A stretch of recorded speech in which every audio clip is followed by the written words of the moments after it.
title card deep dramatic music. I hid my $40,000 monthly salary from my son for 35 years.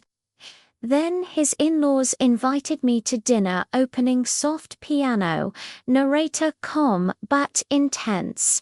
Have you ever wondered what people would do if they thought you had nothing? If they believed you were poor, broken, and beneath them? I did, and what I discovered that night shattered an entire family. This is the story of how I, a woman who earns $40,000 every single month, pretended to be broke, just to see their true faces. And trust me, they deserved everything that happened next. The woman my son never knew. Soft background, old photos fading. In my name is Ayla Sterling. For the last 20 years, I have been the regional director of operations for a multinational corporation. I sign contracts worth hundreds of millions. I manage 5 countries. I make decisions that affect over 10,000 employees, and every month, $40,000 lands in my bank account. Almost $10 million in career earnings, not counting investments. But my son Marcus, he never knew. To him, I was just Mum, the tired woman who came home from some office job. The woman who cooked with whatever was in the fridge. The woman who lived in the same modest apartment for 25 years, who carried the same worn leather handbag until the straps broke, who bought clothes from discount stores. I never corrected him, because true wealth doesn't scream, it watches. The phone ring sound effect. Tuesday afternoon. Marcus called. His voice was shaking. Mum, Simone's parents are in town from overseas. It's their first time meeting you. Dinner on Saturday at La Royale. La Royale, the kind of restaurant where the menu has no prices, where one plate costs more than most people's weekly salary.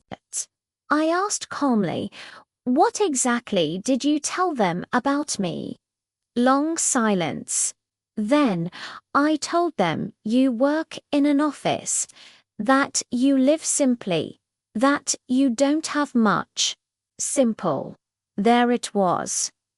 My entire life, reduced to one pathetic word. I took a deep breath. I'll be there, son. The transformation, slow suspense music. Saturday. I opened my closet and chose the ugliest thing I owned. A shapeless, wrinkled grey dress from a thrift store years ago. Old worn shoes. No jewelry, not even a watch. Hair in a messy ponytail, faded canvas tote bag. I looked in the mirror. I looked forgettable, broken by life. Perfect. I wanted to feel, with my own skin, how they would treat a poor person, because something in Marcus's voice told me Simone's family measured human worth in dollars. The restaurant, elegant but cold music, clinking glasses. The taxi stopped in front of La Royale.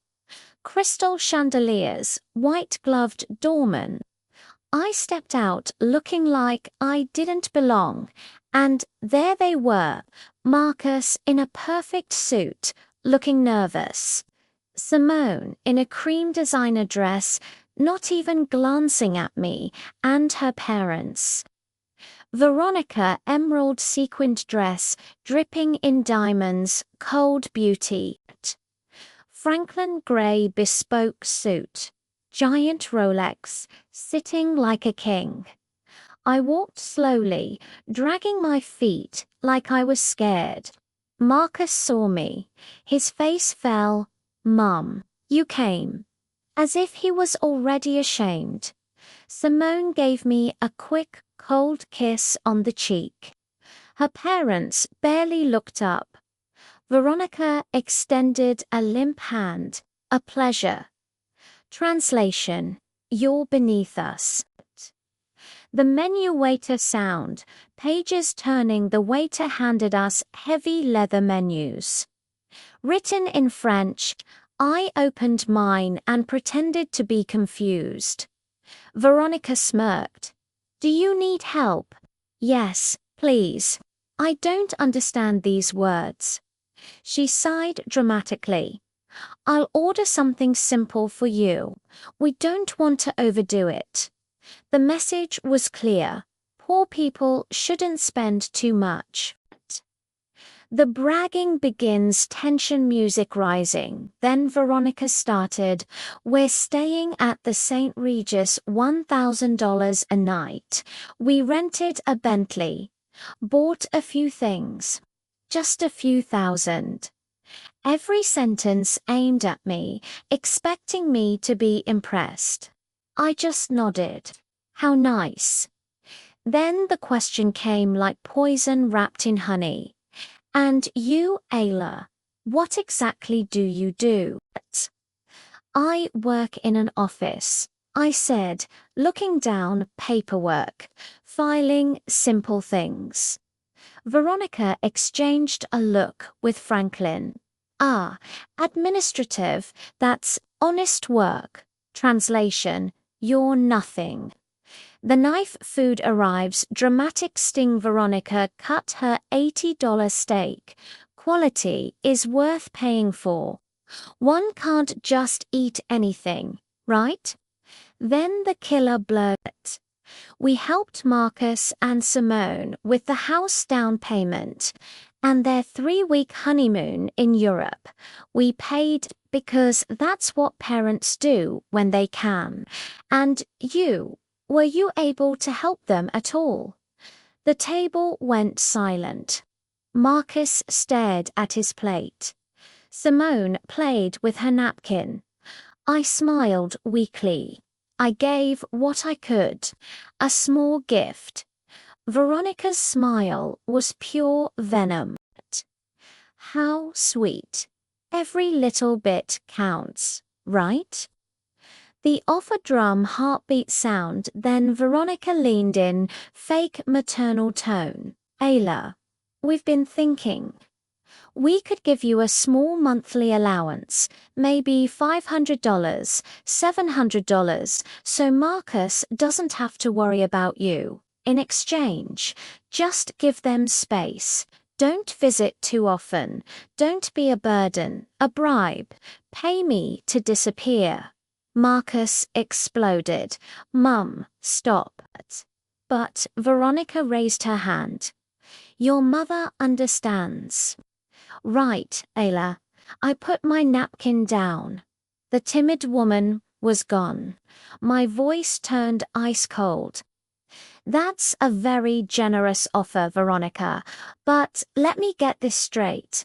$700 a month to vanish from my son's life. She blinked. I wouldn't put it like that's exactly how you put it. The reveal, epic music swell. I leaned forward. You helped with the house, $40,000. The honeymoon, $15,000. So about $55,000 total. When you love your children, you don't hold back, right? Veronica smiled, thinking she'd won. Exactly, I smiled back. You're right. When you love your children, you don't hold back. So let me tell you how much I held back. Deep breath. I earn $40,000 every single month. For almost 20 years. The table froze. Marcus dropped his fork. Simone's eyes went wide. Veronica's mouth fell open. $40,000 a month. That's correct. I said calmly. I am the Regional Director of Operations for a Fortune 500 company. I manage budgets in the hundreds of millions. I just closed a $180 million contract last week, and I came here dressed like this, on purpose, to see how you would treat someone you thought was poor. And you showed me beautifully. The black card, dramatic bass drop. Veronica turned red. This is absurd. If you had money, Marcus would know. He didn't know because I never told him, because I wanted him to grow up valuing effort, not inheritance. Because real wealth doesn't still need to be proven with jewelry and $200 bottles of wine. I reached into my old canvas bag, pulled out a black platinum card, dropped it on the table. Unlimited limit. Paid the bill with a fat tip. Consider it a gift from the broke, naive mother you just tried to buy off. The final blow. Music crescendos. Then Franklin's cards got declined, one after another. The look on their faces. Priceless. I pulled out my final card. The metal Centurion Amex. Less than 1% of the world has it. The waiter nearly bowed. Everything is settled, Miss Sterling. I stood up. Money doesn't buy class, Veronica. It doesn't buy empathy. It doesn't buy dignity. You have bank accounts. I have peace. And tonight, you learn the difference. I looked at her one last time. In which of your 4 languages did you learn to be kind? Because it clearly wasn't in any of them. Soft piano returns. Narrator emotional. I walked out into the night, free. My son ran after me. Mom, I'm so proud of you, and so sorry. I hugged him. You have nothing to be sorry for. I did this so you would see the truth, and now you have. 3 days later, Simone came to my apartment. No makeup, no designer clothes, just a woman ready to change. She cried. She apologized. She asked me to teach her how to live with dignity. And I told her, you don't need me to teach you. Just stop measuring people by their bank accounts and start measuring them by their hearts. Some people never change. Veronica and Franklin still believe love can be bought. But my son and his wife, they chose a different path. They chose boundaries. They chose respect. They chose real wealth. And me, I still live in my simple apartment. I still shop at discount stores. I still carry the same old bag because I don't need to prove anything to anyone. True power doesn't shout. It just watches. And when the time is right, it speaks. So tell me in the comments, have you ever hidden your success to test someone? And which city are you watching from tonight? If this story moved you, smash that like button, subscribe and hit the bell. Drop a super thanks if you want more stories like this. 2 more insane life stories are on your screen right now. I'll see you in the next one. With love and respect, stay true to who you are.